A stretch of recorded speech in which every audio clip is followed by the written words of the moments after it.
God, we stand in your presence. We need more of you.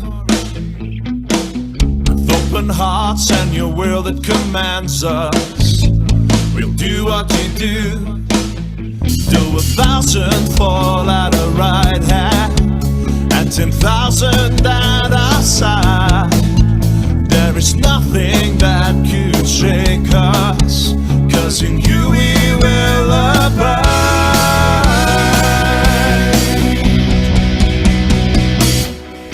Nothing's gonna stop us now. We are the people of God, and this is His hour.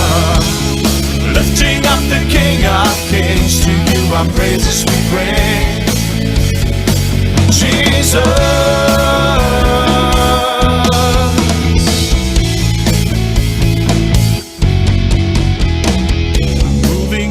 From a desert wasteland, crying out to you, holding on 'cause we promised people, we know your word is true. Though 1,000 fall at our right hand and 10,000 at our side, there is nothing that could shake us, 'cause in you we will abide.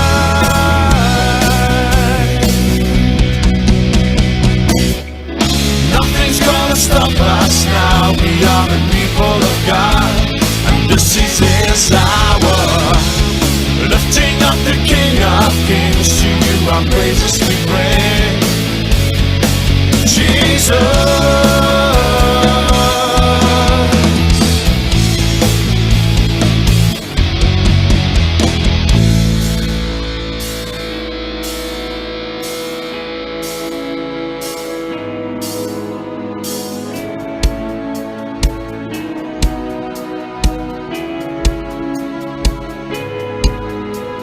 For all of the great things that you will do through us, we will lift you up, Lord God, we will lift you up. For all of the great things that you will do through us, we will lift you up, Lord God, we will lift you up. For all of the great things that you will do through us,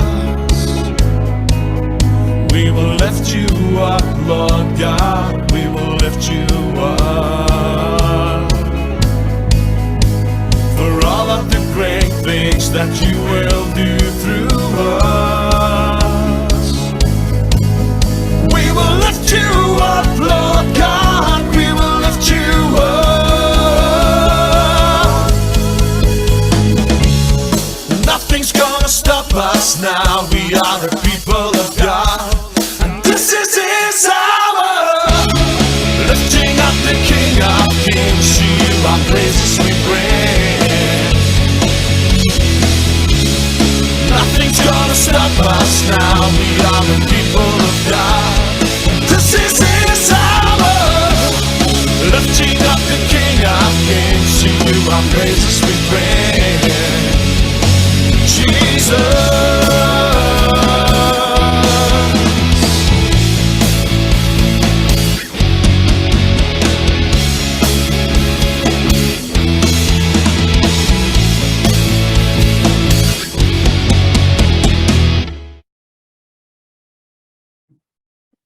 Right.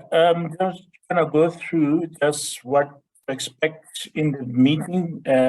We still do have a couple of minutes before we officially start.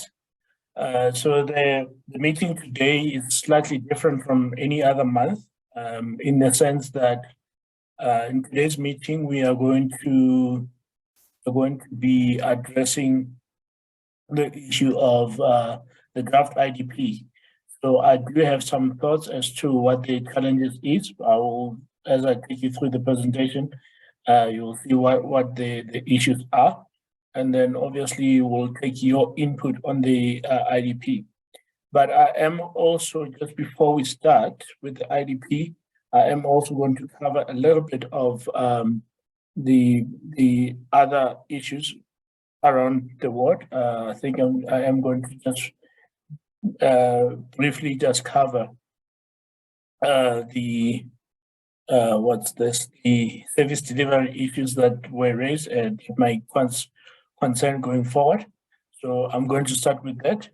But I just want to say, in terms of process flow, we are also broadcasting live on Facebook. So what we're going to do is, for anyone that's on Facebook, if there's anyone listening on Facebook or watching on Facebook, you will be able to comments or questions in the comment section. And then for anyone on Zoom, it is preferred that you please raise your hand and then you speak. And unless if bandwidth is a problem, then you will be allowed to just speak without the camera, but preferably for visual impact, we would like to use the camera. But if there's any other issues, you're more than welcome to just speak over the microphone, and as long as you're audible. Right. Without wasting any time, I just want to open this meeting with a moment of silence so that we can observe.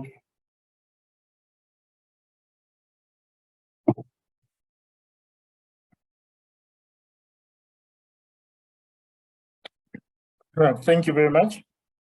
Right, as I said, this meeting would cover the draft IDP, but before we get to the draft IDP, I would like to actually take the residents on a few things regarding the service delivery issues that I've picked up over the past few days. Firstly, I have picked up that there is once again the Department of Energy is going around with the installation of prepaid meters. This was indeed a public, it was a council decision before my first term started. It was back in 2015 that council will be rolling out this. However, my concern in terms of how this was done is that in terms of communicating with the residents, I'll be asking the department to please endeavor to communicate at least a day before. If they're going to come to somebody's house, apologies for that. I think with the challenges of technology, sometimes it's good, and when you are having jumping up and down bandwidth. But I will continue from where I started in saying that sometimes we do have the challenge where the department is not communicating. You only know when somebody is at your gate, say they are coming to install new prepaid meter. So I will be asking the department to actually communicate at least a day before going to a resident's house, so that the resident can know or expect them to be coming through there. So that is the major thing in terms of service delivery. And I've also been noticing that council has been going on a drive for disconnections. I think that is done obviously where the people are in areas, but in some cases there has been mistake in those areas. If there is, please feel free to message me. When you do message me, please include your account number as well, obviously the proof, as well as the address where you are and when you're expecting to be reconnected. Okay, just a quick one. I know, Danny, you might probably are testing your microphone. Yes, it does work. But during the time, you don't have to switch it on all the time. You can just leave it off, and then only when you speak or want to speak, you can switch it on. But you're more than welcome to see to that. Yeah.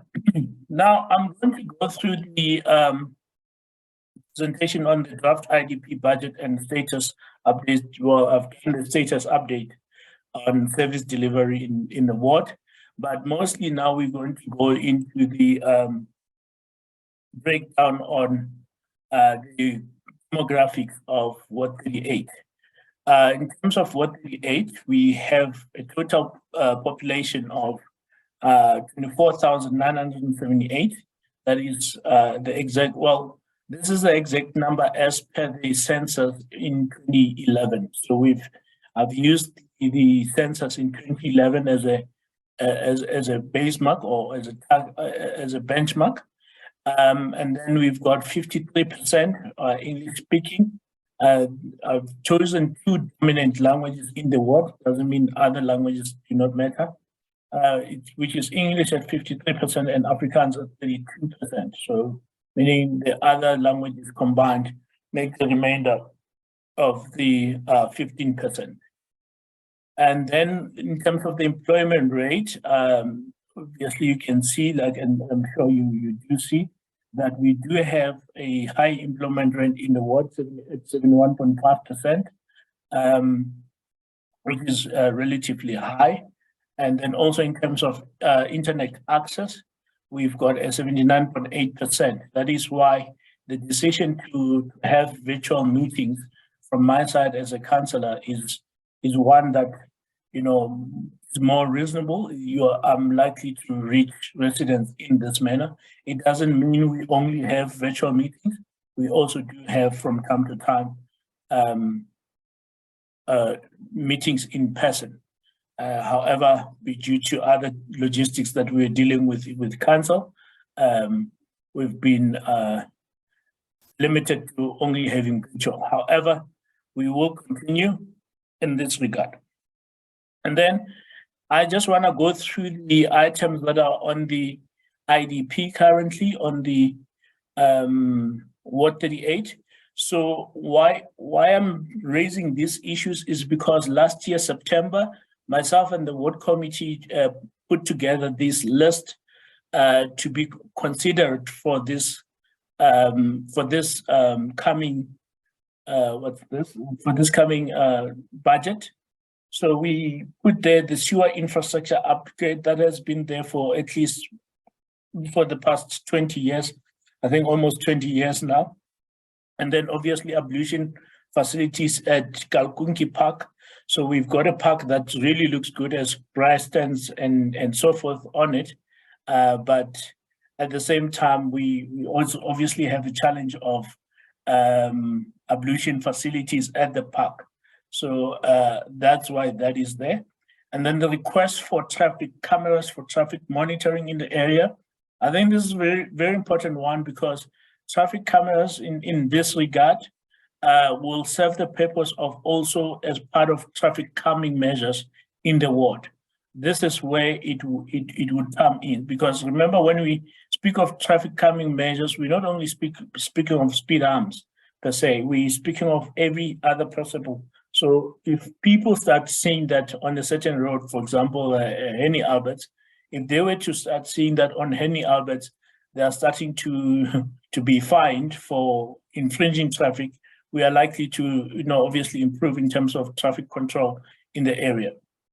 And then request for youth entrepreneurship and jobs center. I think this is something that we will have to look at and engage the Department of Economic Development as to how far they are in terms of action in this, or if they have moved in any way.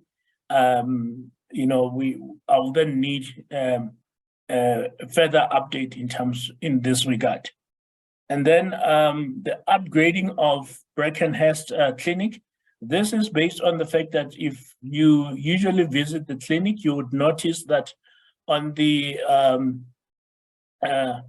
by the clinic. There's usually cars parked just outside the clinic, creating a congestion, and most of those cars are for patients or patrons visiting the clinic.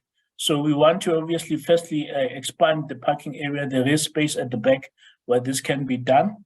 So, and then also inside, these other structural issues that have not been completed since the previous refurbishing of the clinic.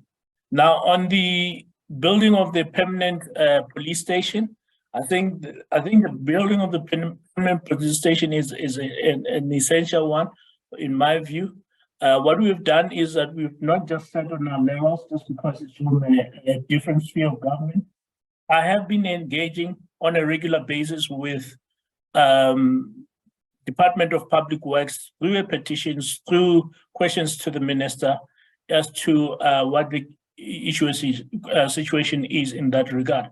Furthermore, I've also been engaging with the city of Ekurhuleni because the property where the police station is currently is actually owned by council. Hence, we don't have permanent structure of a police station. It is important for me to have a permanent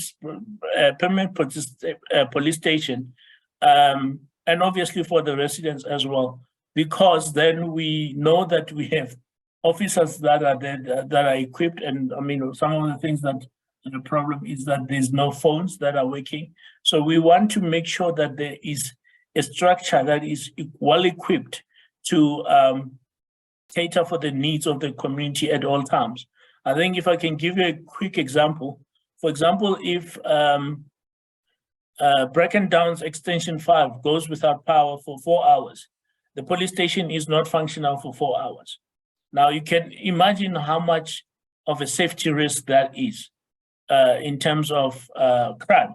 So because this is the case, because the police station does not have a sufficient generator. So obviously these are the little things that I personally believe, well, with the permanent structure, with Department of Public Works taking full responsibility for the property where the station is, then we are likely to benefit of having a structure that is able to serve the community better in ensuring our safety. That is the IDP that was sent.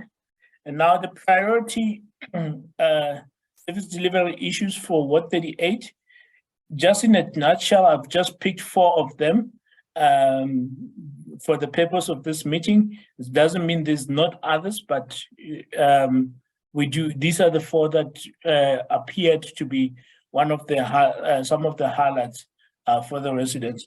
The first being sewer overflows during rainy seasons and in any other time where there's rain. So this usually is twofold. I've always spoken about the infrastructure upgrade that is due to take place in this ward. And obviously, while we are working towards that, we also still have to deal with the reality that, you know, we need to increase our capacity in certain areas. This is not in all areas. However, we also have a challenge with the user behavior, whereby people are directing rainwater into sewer lines. So obviously that creates even a bigger problem for residents. So this is where you have perpetual sewer overflows. It might not be at your place where there is rainwater being diverted into the sewer line, but the fact of the matter is that if somebody up the road is doing that, it might affect you on your side. The other thing that I want to say on this is that I would also be speaking to the department to get their communications team to create infographics where we can even where I can even assist where possible, even though they've got a communications team that can reasonably reach more audience than I can, to spread the message to the residents. So I think that's one thing that I'm looking at doing or driving with the department. They did show willingness before, but obviously I think it was resources being available to them that has been the problem.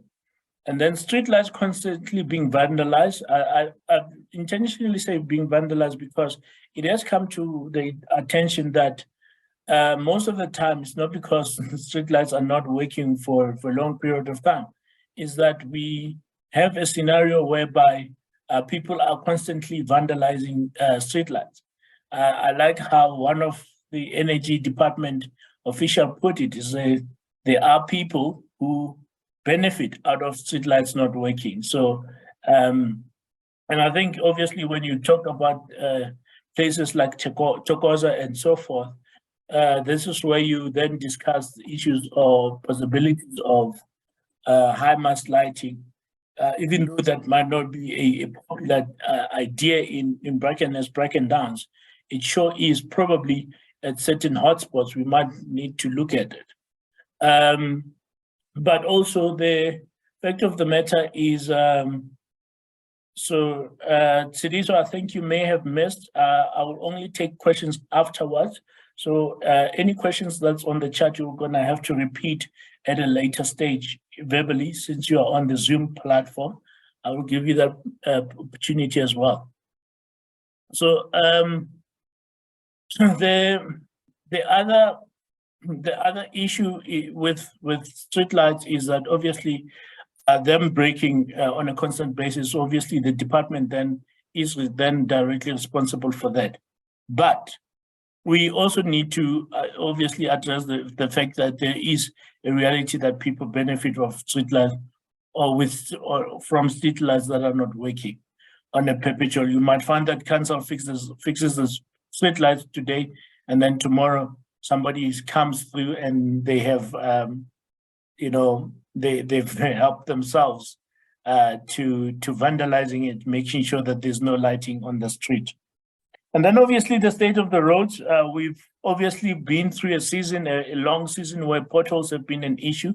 I think due to resources, which we are now starting to see, slowly come in, that has been the case, is that the department has had a shortage in terms of having resources that are available to address the potholes.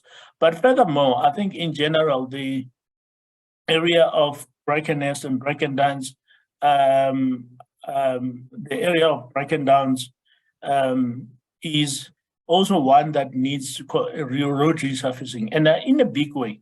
I think to manage expectations for the residents, while the target is to get a large number of these streets resurfaced by the year 2026, I think the reality is that we do have a long way to go, and it might not even happen all at once until that time. So those are the kind of issues that we're facing, and then obviously general safety in the area. I think we've spoken about the police station and where the police station comes in that regard. So I think that is covered. Also, I think also how the streetlights affect the general outlook on the area. And I think maybe just what I'm speaking of the streetlights, I did a while back, the departments are working through all the list of the streetlights as well as roads that were reported. So that is definitely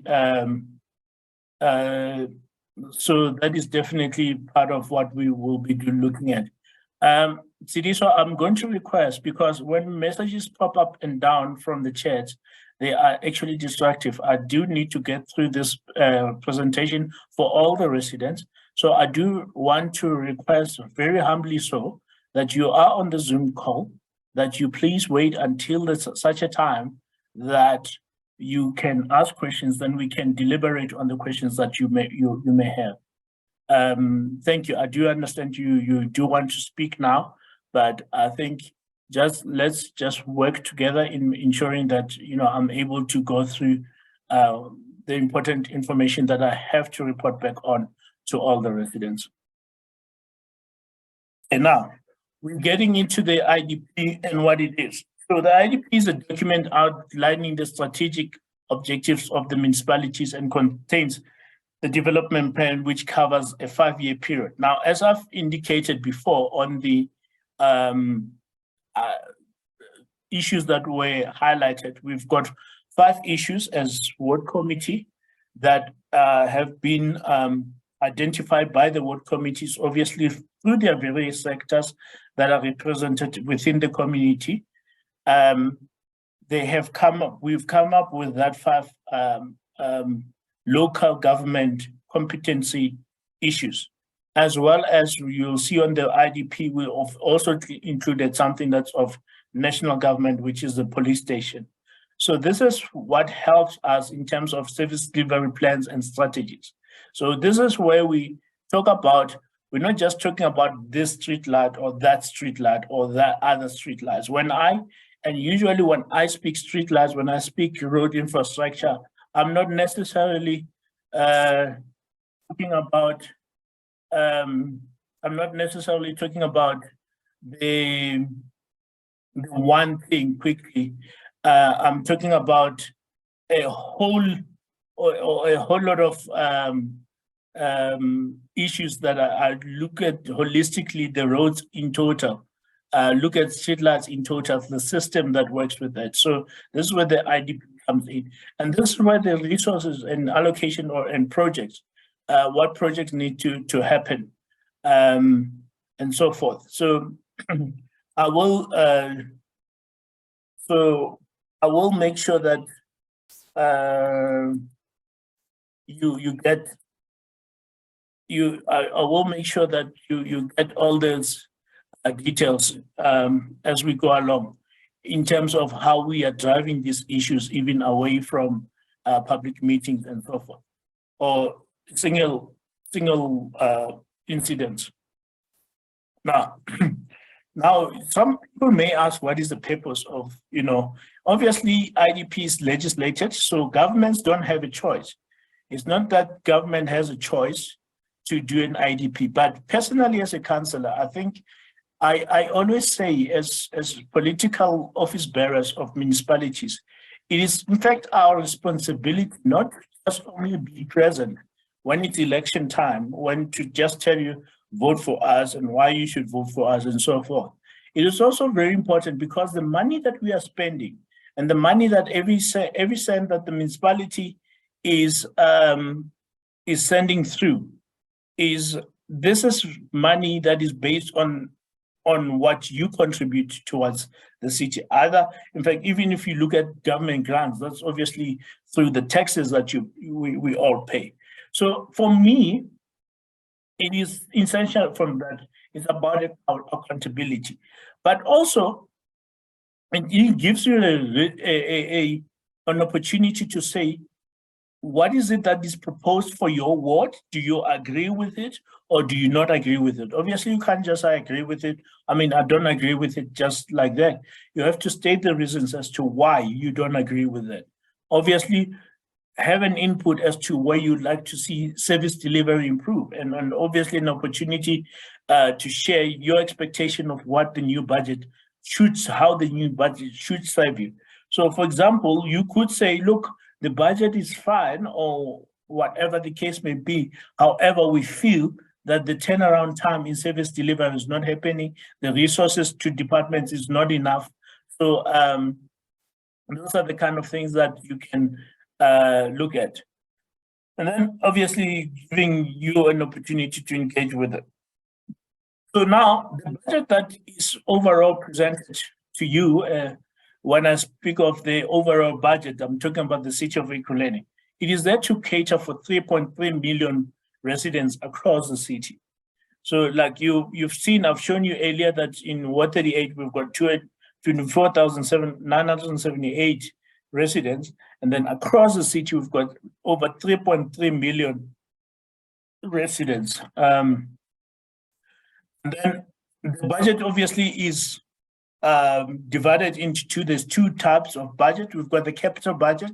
That is the budget that on the 5 priorities that the municipality would choose from, to say either they choose all 5 or 1.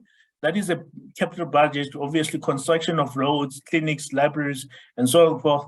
And obviously where the houses are not electrified, that's where the capital budget goes through. capital budget can also go through to things like upgrading of clinics, as I've indicated, and obviously talking about the entrepreneurship. Excuse me. Excuse me.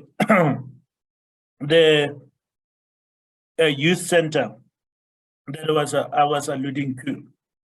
And then when it comes to the operating budget, that is on the other side, it is the day-to-day maintenance of our service delivery. I ask for your forgiveness. Just a bit of a drive. So that is the operating budget.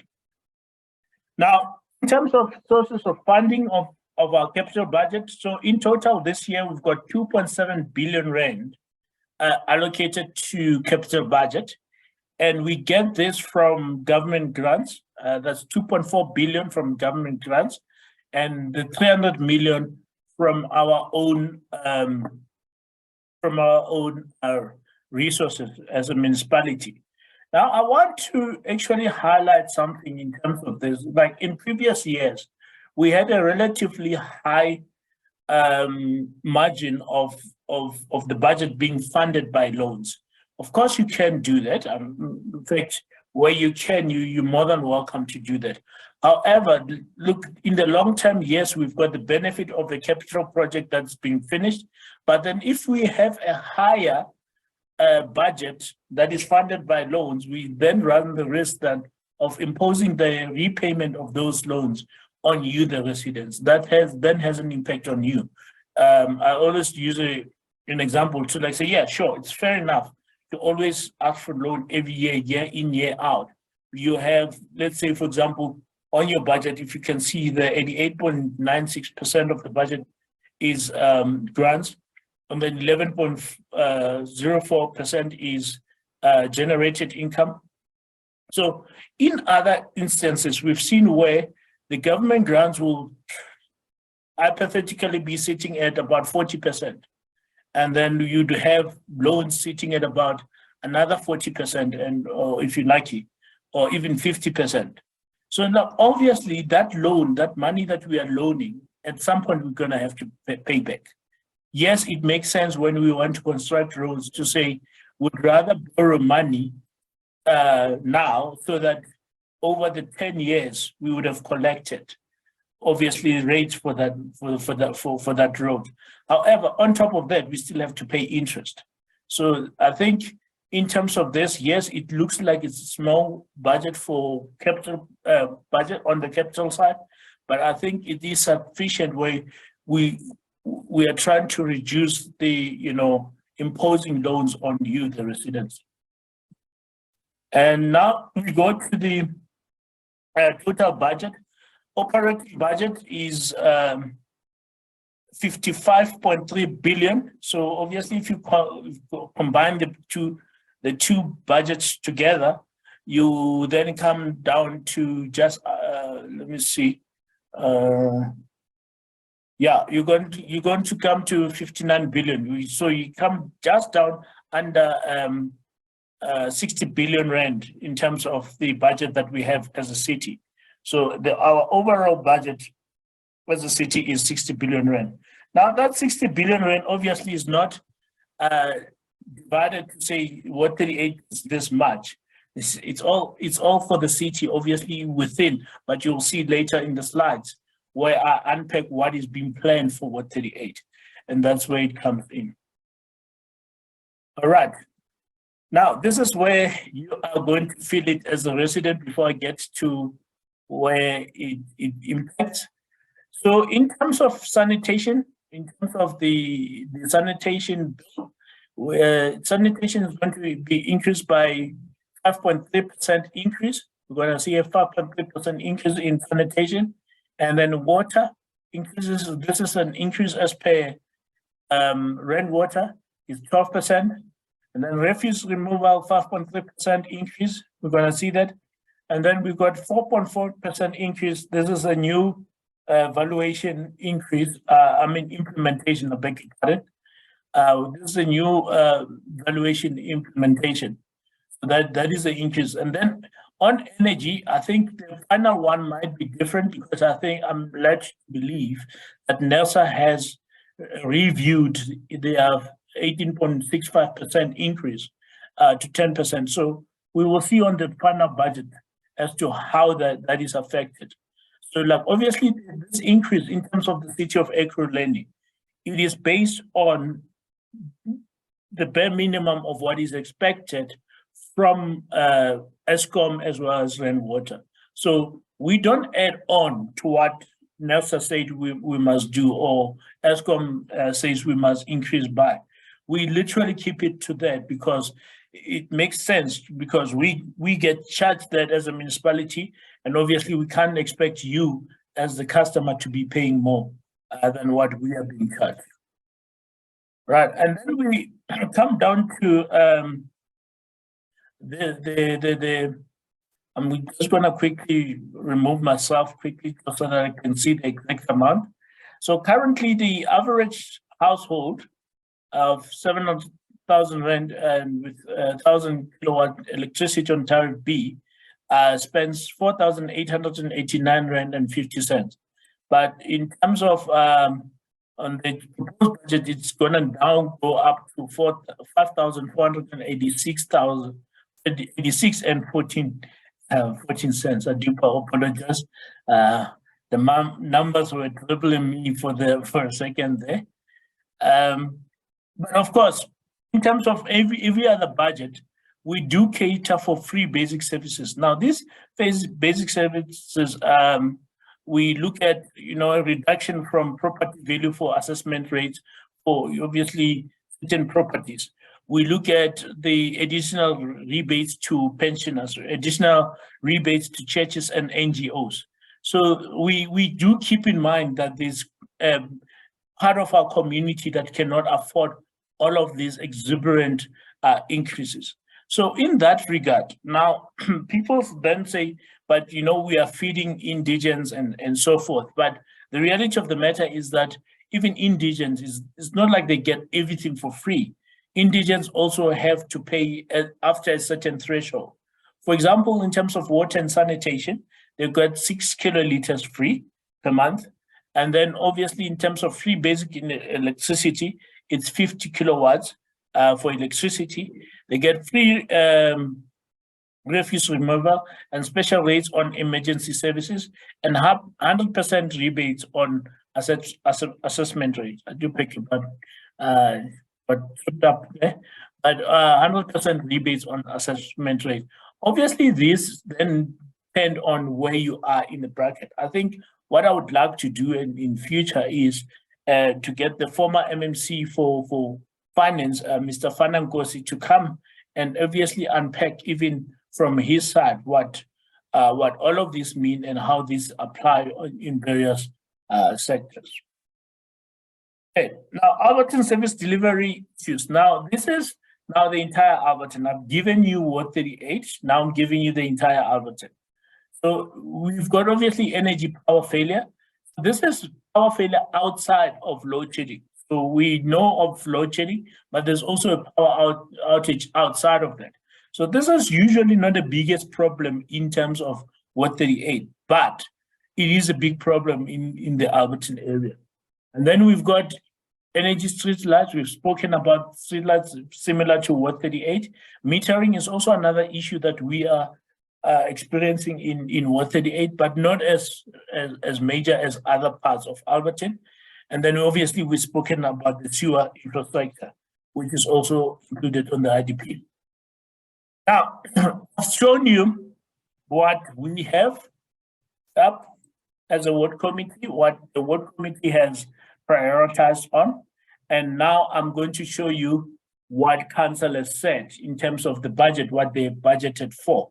So what council in terms, so this is not just for Ward 38 alone. So I'm speaking only, this includes various wards as well. So I'm speaking only on what is relevant for Ward 38. So in terms of what we've asked, so the department, obviously from the corporate side, they also have their own IDP, right? So is traffic calming measures that, you know, and then obviously traffic signal upgrades. So now the clarity that I'm now going to seek on your behalf, with your permission, of course, is that I'm going to seek the clarity as to where are we going to do the traffic calming, how are we going to do the traffic calming, so that I'm then in a better position to coming back to you to say, well, remember in the budget, this is what we have, and this is what we can expect. Because there's various wards, I also want to know what is it that we can expect as Ward 38, or can we, as Ward 38, then come and say, we are the first ones to say we want X, Y, Z, and that will be, you know, delivered. You know, that those are the kind of things that have to be considered. Same with the traffic signal upgrade. Now, this is disappointing on the one side, that the budget does not speak to any of the, even though I said traffic calming can take any shape or form in terms of including cameras. But I think when I read the budget, or when I looked through the budget presentation, it actually appears that it only includes the very basic of the very basic of what traffic calming is, speed humps and so forth. So, but those are the things that we then continue and ask questions on. What I would like to also submit to the IDP office is the matter of the issue of which other item by the community, because the IDP that I've shared with you, the IDP items that I've shared with you, those are the things that come from the community.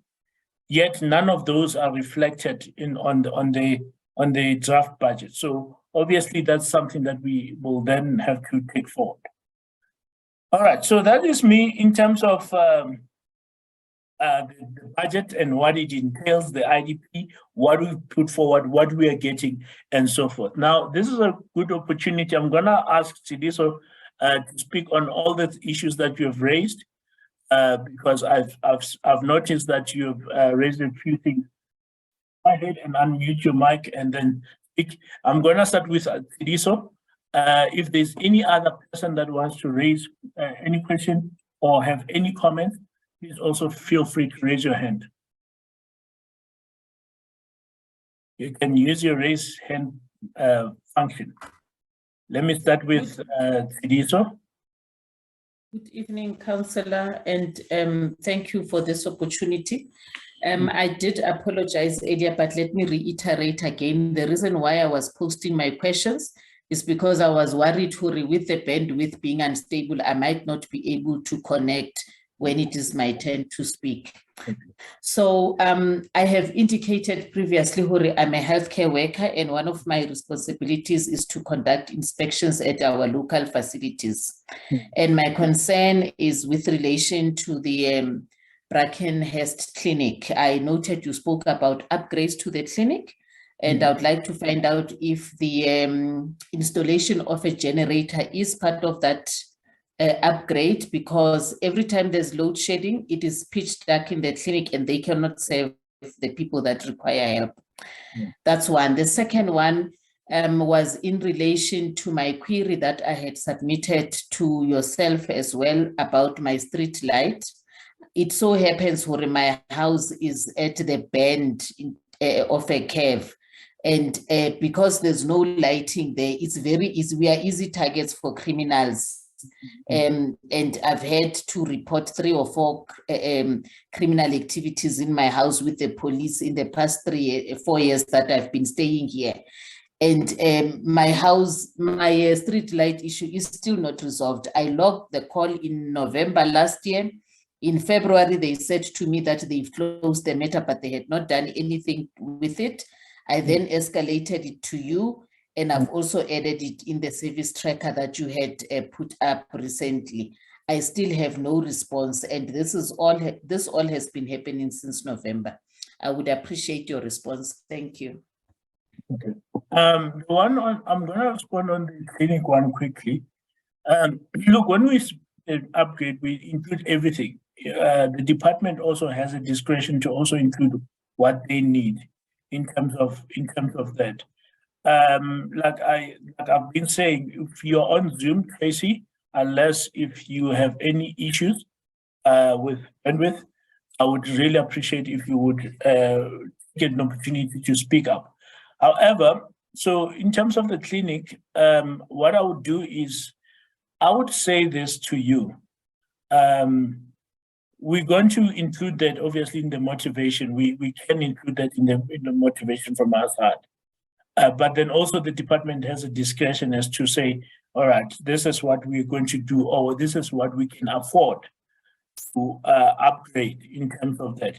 But I do agree with you. I think similar to the police station, it really does disrupt the service that a clinic offers when there's load shedding, especially if there's going to be load shedding for a good 4 hours. You can only imagine that, for 4 hours there won't be a service to patients waiting to be served. So I think that is a valid point. I will obviously speak to the sister and find out what they've done from their side in terms of getting a generator for that clinic in particular. And then on your issue of the streetlights, and I think in terms of the service tracker, I did allude earlier on to say what I've done is that all of that is all in the process. Now, as I said to you, you are speaking obviously of the streetlights at your house. When I speak of streetlights, I speak of them holistically in the entire ward, the system that addresses the fixing of streetlights. I do understand from your side, yes, you want that. You want that to be fixed now, and it is important for that to be fixed as soon as possible. However, what I'm going to say is that there is no other shortcut but constant follow-up. There is no other shortcut. I can guarantee you that.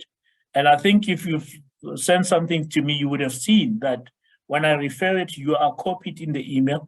That is also to enable you to follow up with the officials themselves. Those officials, obviously, they are customer relations. They also are there. In fact, that's their main job. That's all that they have to do. I see Tracy saw a comment of 4 months. So if you have an incident that needs to be reported, that's why I say I'm now looking at a holistic area. And I think I've unpacked, unfortunately, Trace, you've joined late. I think you can go back and look at the recording after this meeting, what you may have missed in terms of the IDP, because that answers the issues of where is the system and how is the system working now and where does the system need to improve. The reason why I want to even the reason why I still want to even speak on this issue is that when I collate all the issues, like they don't just, because when I speak on the budget and when I do my motivation on your behalf as the residents, I'm not going to speak about a specific street. I'm going to say, look, there's a general problem of street lights, and I've got that data from the service delivery tracker. And then also what the service delivery tracker does, it actually holds the departments accountable. So let's say, for example, cities, that when I go back 3 months later and you report the same one, then I'm like, say, hang on, there's a highlight here. Street XYZ has not been repaired. And this is the second quarter service delivery tracker. You follow what I'm saying? So like there is actually, some method to the madness that it may seem. I do understand on your side, you want to see that immediate thing. So then that's why I'm able to say, that's why it calls a service delivery tracker. It tracks, are you doing it or is it being done and then breaking at some point? So that is the case. Yeah, so sorry, Tracy, you also came a bit late. I did ask that, yeah, unless if you have been with, I hope that's the last comment, because I get distracted when I have to look at cards from time to time. But I do apologize for that, colleagues and residents. in that regard. But yeah, there's no movement or there's no comments from Facebook today. So is there any other comment except for what we have? But before I go on, I'm going to tell you, before I go on, yeah, let me not go there first. So what I'm going to do is, based on what I've said, I said I'm concerned that none of the identified issues are there. So I would like, with your permission, because you're the residents, to write to council and making a submission on your behalf as a resident of Ward 38, and say these issues, we're not saying all 5 should have been there in the budget, but we're just asking for the rationale why none of them have been there. That's the first thing. Secondly, obviously the issue of streetlights. Obviously, we're speaking streetlights, and it's a highlighted issue at the moment, because obviously it's the one that's remaining out of all the other issues. So like I'm gonna say, look, how much budget do we have? Because when I look at the budget, my other concern is that on the budget itself, there doesn't seem to be enough for maintenance in itself. So like that's the question that I would then have to ask, and then say, can council then put more money towards maintenance because of the backlog of streetlights that are not functioning and so forth. Those are the 2 things. So if I may, on your behalf, residents, I'll write that letter, and then obviously in terms of, I'll show you on the next slide. Nelene, before I go to the next slide. Nelene, I saw Thank you, Councillor. Yes. Yeah, I just Right. wanted to check. I mean, we obviously this is to put plans in for how to spend the money for the next few financial years. Do we get any feedback on what the money was spent on for the previous financial years? Because there's been a general degradation of the area. And so, it's prudent for us to have a view of what the money was spent on, because we're certainly not experiencing that money spent in terms of upgrading our environment to the degree I think it should, if I just look at the outlay of the current budget. So if we could get a view of that, it would be great. Just simple things like the amount of rubbish that's around. I see in the plan that we want to do, traffic calming measures, but if you look at how we have to drive currently, we have to utilize defensive driving because of the state of the roads. So I don't think calming measures is going to have any benefit to us currently until we are able to rehabilitate our roads in the environment. I'd appreciate your comments on that. Yeah, so Nelene, you would remember at the beginning of when I started saying, look, there's been quite a number, Ward 38 is one of the wards in Alberton that had most money spent on road infrastructure. But at the same time, that also happened at the time that you've got a large amount of road infrastructure breaking down. So, that's why you as you say, you wouldn't see it. But I'll give you this this example, and I think I'll get somebody to help me. CDC always says I must do infographics, so I'll try and get somebody to do those infographics to show exactly where the money has been spent. In terms of Ward 38, Poppy Street has just been completed in Brackenhurst. That was on the previous IDP. So not from the previous year. So Poppy Street has been done, and with that, it's also actually benefited because there was an overflow where even a part of Poppy Street that was still there, got a resurfacing. Renonkel Street, for example, in Brackenhurst as well, was fully resurfaced in this financial year. So that is another street. That's where the money was also spent. Palala Street, a large amount of Palala Street has also been resurfaced from the previous financial year. So from the past year, we've had quite a lot. So those are the main ones, major ones. In Cllr Thavha Street, for example, in Bracken Downs, we have a major patching of roads. That's what's happened in Letaba Street. Christian Street is one of them. I can't name all 9 streets, but there were in total, I think, 9 streets that were actually upgraded. Now, this does not mean that there wasn't potholes anywhere else. That's why I said earlier on to say there is a lot of roads. You are not going to address all of the roads. In fact, in a single year, we are never going to do that. That's why we have a target for 5 years to say, over 5 years, if we can see ourselves somewhere, then we'll be a little bit more happier. So we've got all of those streets that have been done. I think other residents even came on other streets. So that's why I say I can't remember all the 9 streets, but I do know for example, that in Ward 38, 15 million rand, a large portion, let me not say all the entire, a large portion of 15 million rand was spent on Ward 38 in terms of the roads. Again, the department still also had challenges with their day-to-day asphalt issues. So remember, the 9 roads and the 2 roads and the 1 road that I spoke about, those literally just speak to the big projects, right? And I think from my side, that's where I'm also looking at, is to say, how are we doing in terms of our big projects of resurfacing and making sure that where there's the road that needs to be constructed, that's happening. So that has been done.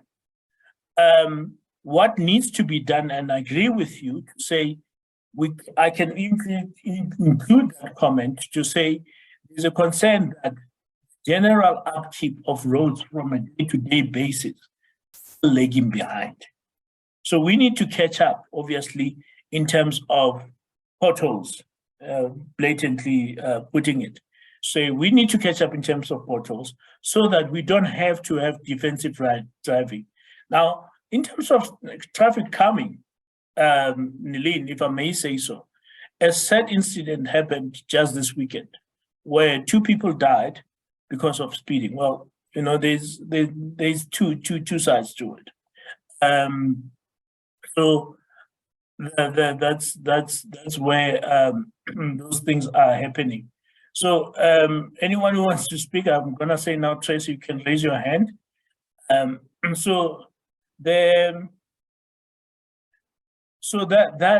That's why traffic calming is also important. But also, I want to know, because this is not our traffic calming. This is the department's own traffic calming. So that's why I want to get clarity on that side. So, but you're quite correct. I will include it in the comment to say, look, the general upkeep of the roads has to be priority. But, having driven around most of the streets, yes, the streets that are really bad, but also there are majority of streets that are actually still in a good condition. And I'm not saying that, in a bad way, but I think we need to understand that, yes, we've got problems, and where we have problems, we address them. But we also need to be appreciative to say, oh, okay, yes, it's bad, but it could be even worse. Having, doing site visits regularly, I see all of those things. And yeah, that's why. Nilin, you wanted a second bite? Yeah, yes, I did. So I just want to comment on the comment you made. We acknowledge that things are not great, but that they could be better and that we need to be appreciative. I don't agree with that.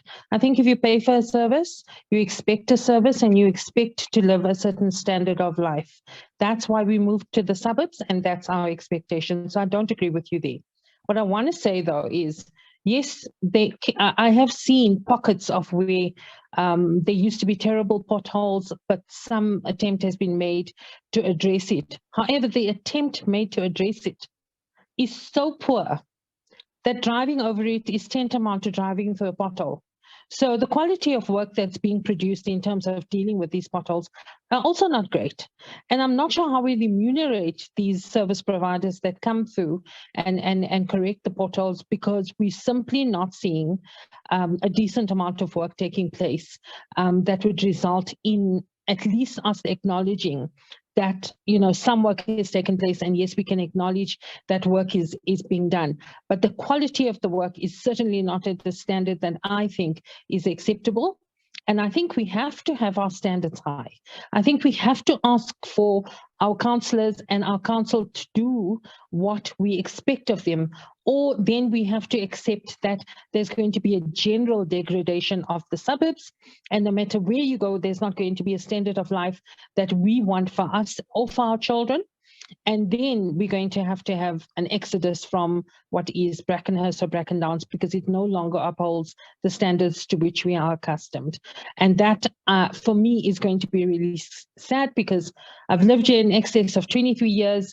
I enjoy living in the suburb, but it's on a daily basis now for the past 3.5 years is becoming quite evident to me that the quality of work that the council undertakes to do for us is of a standard that's less than desired.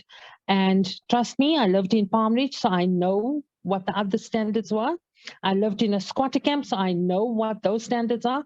And me trying to improve my standard of living means that I expect more from my council. So I expect the council to give us at least an indication of their attempt to make sure that our suburb doesn't deteriorate to the extent that we feel that we're back in the squatter camps from which we came.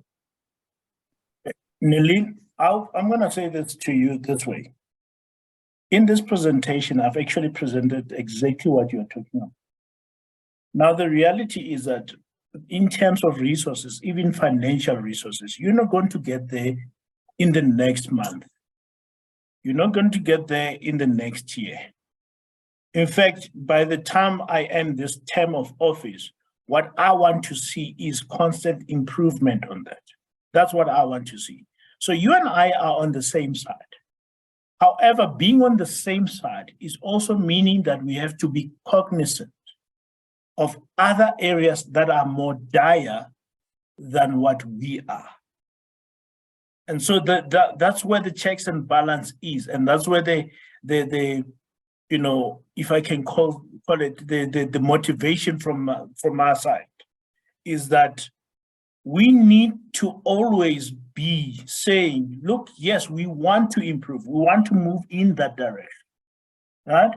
And I'm the first person to say, no, I want Ward 38 to thrive, to continue to thrive as it has been thriving for the past 23 years. Even before I became a councillor, I worked in the area that covers Brackenhurst, Bracken Downs. I used to drive those streets, for over 10 years, or maybe in my case, 10 years or 15 years, So the thing is, so what we need to then do in this regard, we need to then say, right, that's why I say when I've gone, because the deadline for input is tomorrow. Now, Nelin, I've committed myself to say after this meeting, I'm going to put a letter, including your comments as well, and obviously my what I've identified as issues in terms of the ward, to say these are the issues. The budget does not address these issues, and at least it does not address them adequately. So, for example, from what I'm picking up from what is being said in this meeting, I've raised the issues of maintenance in terms of roads, maintenance in terms of streetlights. Those are the big things that we need in this case. You follow what I'm trying to tell you. So this is something that we then have to look at, and we then need to start saying, right, we want this. We see your budget, but it's not covering us. Now, sometimes somebody might say, but the budget is going to stay the same. So, well, for example, one of the things that I really fought very hard, as much as not a lot of residents come out, one of the things that I fought very hard is two things. When the city was taking around the budget around last week, I said, you can't have a budget meeting at 5 o'clock in the afternoon for the residents that are high paying to be there. I mean, we have just presented, we've got 71% of the residents in the area employed.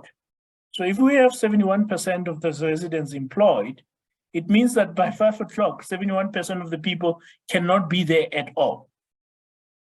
So that's one of the things that I fought, so that you can even come to that meeting, because as a councillor, I do advocate for those things that you are saying. And that's what I've been saying, even in this meeting, to say, this is what I then want to take back to council or to the MMCs or to the office of the IDP to say, these are, yes, we see your budget. However, this budget does not meet the needs of this community. Because I think that's the case. But at the same time, that's why I say you always have to be cognizant of the world around you. I can only imagine if I was not cognizant of the world around me living in Meyersdorp. I would literally not, I would think even the smallest little thing, as much as it needs to be addressed, I would think is the biggest thing. At the same time, I'm one that's always said, suffering is relative, or problems are relative. They are relative in a sense that, for me living in this area and somebody living in Palm Ridge, our problems are not the same. They're not. For what is basic for them could be something that I feel like I have a right to every single time.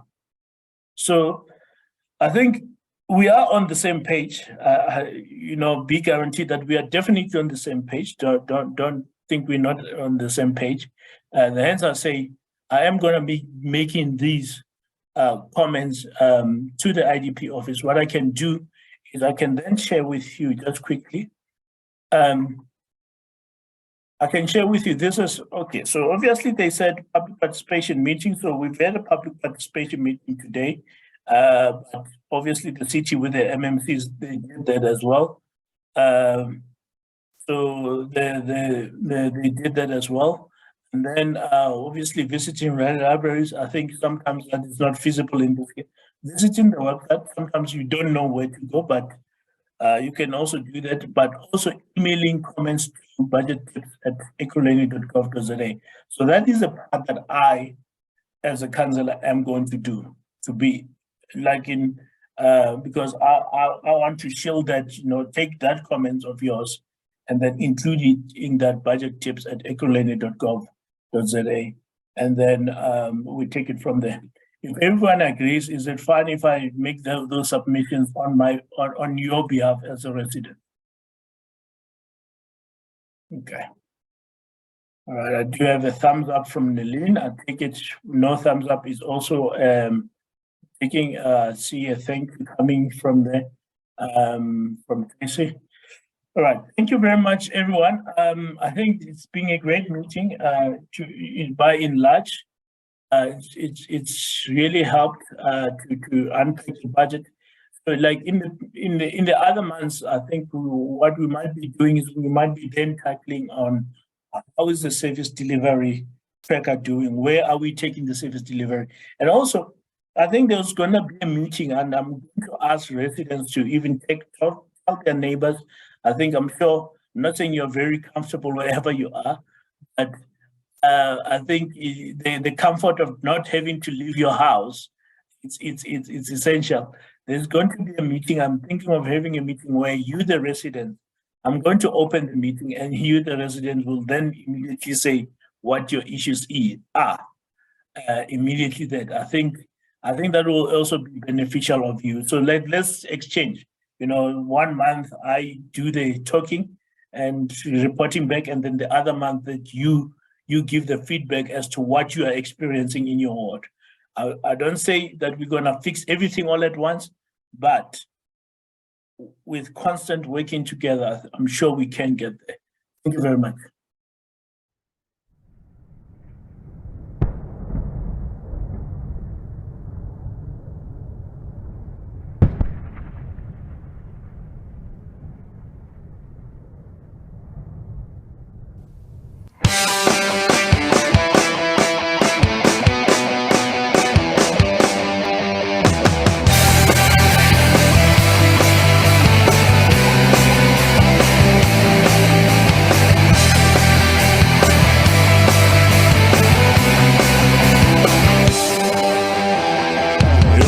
for me are greater than I could ever dream. So I lay my life in your hands. Your plans for me are filled with hope and peace. With no fear I stand, what you give and I will release.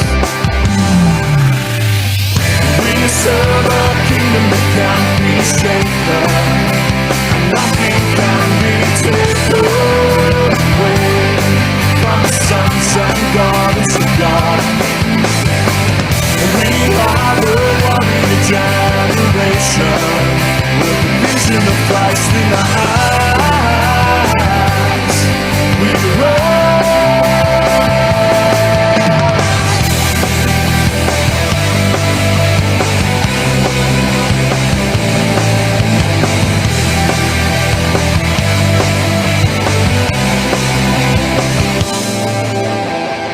Your love so great overcame my broken state.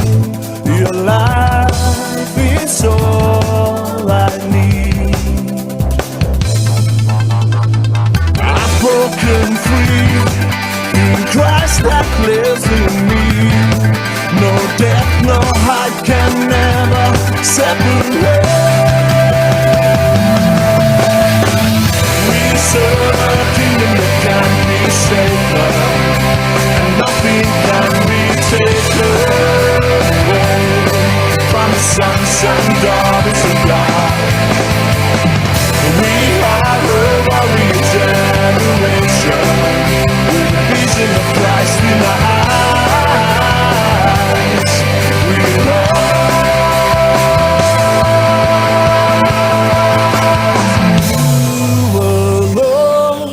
our God, the great and mighty King. Our God, the great and mighty King. You alone, our God, the great and mighty King. Our God, great and mighty King. You alone, our God. Great and mighty you alone are God. We serve a kingdom that can't be shaken, and nothing can be taken away from the sons and daughters of God. We are a warrior generation, with the vision of Christ in our eyes.